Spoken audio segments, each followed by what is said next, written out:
Total War Three Kingdoms asks you to take on the role of one of 11 legendary warlords and unite China under your banner. To help you decide whose campaign to play, I'm going over each starting warlord to showcase their unique personality and what that means for gameplay, and then revealing how it all panned out for them historically.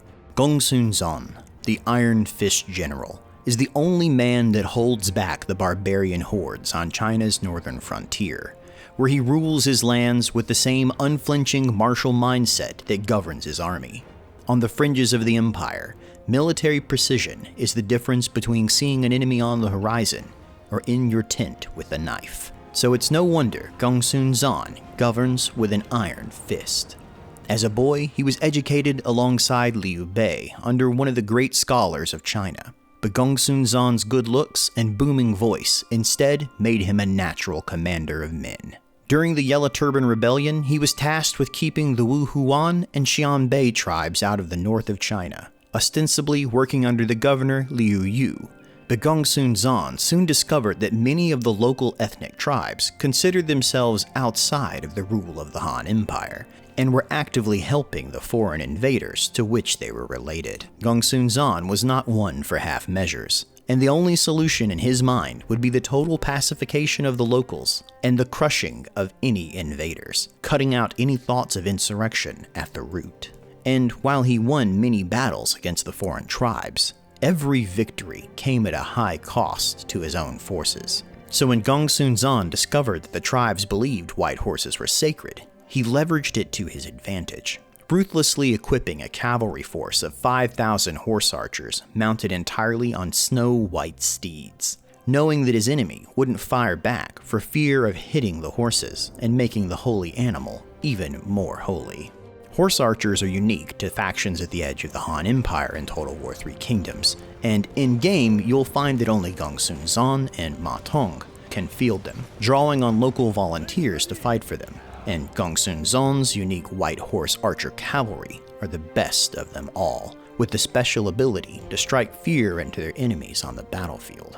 But even then, his casualties were high, and after every push against his enemies, Gongsun Zan would limp his battered troops back to the safety of their forts with no ground gained. The governor, Liu Yu, opposed Gongsun Zan's sacrilegious hardline tactics, instead encouraging a pacifist approach, reasoning that harsh suppression tactics would only encourage the local tribes to rise up again.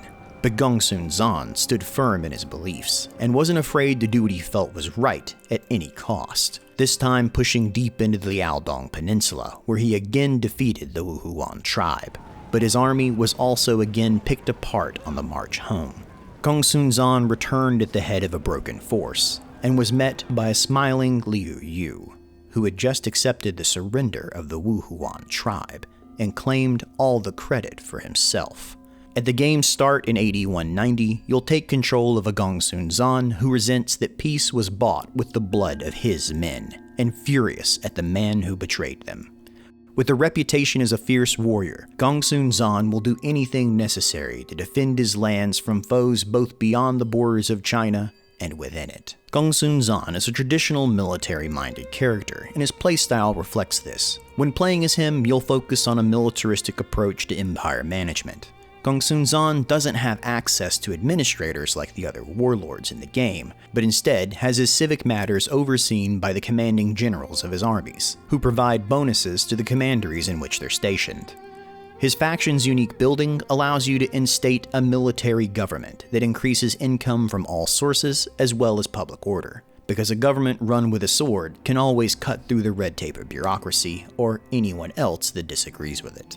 Gongsun Zan himself provides 2 bonuses as a faction leader, giving his armies 50% more reinforcement range so that they're more likely to help each other in a fight, and 12% more armor for any shock cavalry under his command, which makes them more durable when used in combat. Thankfully, Gongsun Zan's Guanxi relationships don't require the same force, and stem from his childhood friendship with his old schoolmate Liu Bei, who, historically, Gongsun Zan invited to fight alongside him in the north after Dong Zhuo seized power in AD 190.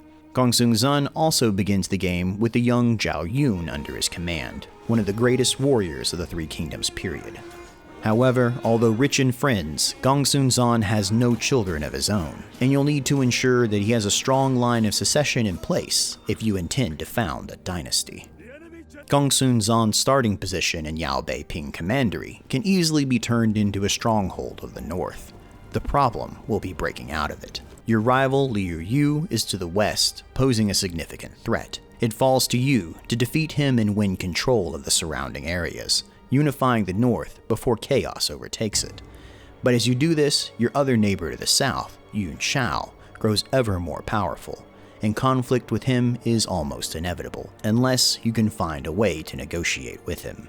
Gongsun Zan's initial dilemma will be in how to best handle Liu Yu, and is more a question of when than if you will attack. And your neighbor Yuan Shao is asking you for help against the nearby warlord Han Fu, whose small territory is squeezed between your armies, but rich in grain, and could provide a diplomatic opportunity with Yuan Shao. Historically speaking, relations between Liu Yu and Gongsun Zan continued to deteriorate. Fearing Yuan Shao's growing power in the south, Gongsun Zan allied himself with the coalition leader's brother and opponent, Yuan Shu, while Liu Yu had in turn allied himself with Yuan Shao. Eventually, the rivalry came to a head, and Liu Yu rallied an army of about 100,000 men to attack Gongsun Zan, instructing its troops to focus on eliminating the Iron First General and to keep casualties and damage as low as possible, knowing that the survivors could be absorbed into his own army to continue the fight against Yuan Shu. But Gongsun Zan was informed of the order and attacked first, driving Liu Yu back into his own territory and capturing him. Gongsun Zan then had a Han imperial officer declare Liu Yu a traitor in conspiracy with Yuan Shao and beheaded him, sending his remains gift-wrapped to the Han emperor. Yuan Shao was not amused.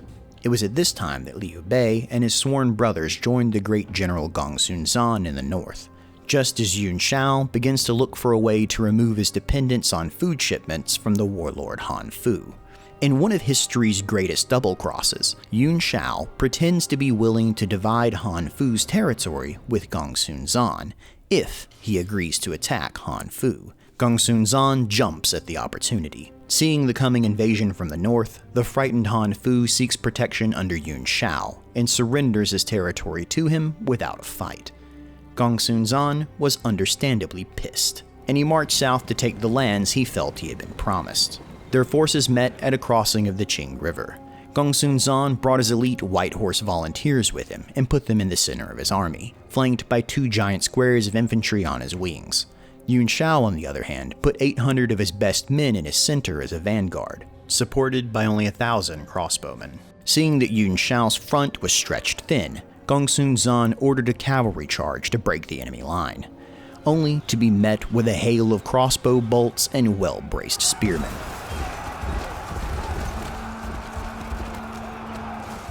When the charge failed, Gongsun Zan's army ran for their lives, most of them never having even fought in the battle. And while this halted Gongsun Zan's advance, it was hardly a decisive battle, and he found himself in a protracted and messy war with not only Yuan Shao, but the local tribes that continued to bridle under his oppression. Needing to maintain pressure on Yuan Shao, Gongsun Zan sent Liu Bei and his best commander Zhao Yun south to help an ally fight the mighty general, but this backfired, and the two never returned to the north. By AD 199, Gongsun Zan had decided his only option was to wait out the civil wars from a fortified stronghold in Yijing, and led his armies away from the fortress fend for themselves, believing that they would fight all the harder if they knew no reinforcements were coming. Instead, the soldiers killed their commanders and deserted to Yuan Shao. But even then, Yuan Shao still couldn't take the fortress by force, and resorted to sapping the walls, a process that involved digging tunnels under the fortifications and then burning the support timbers.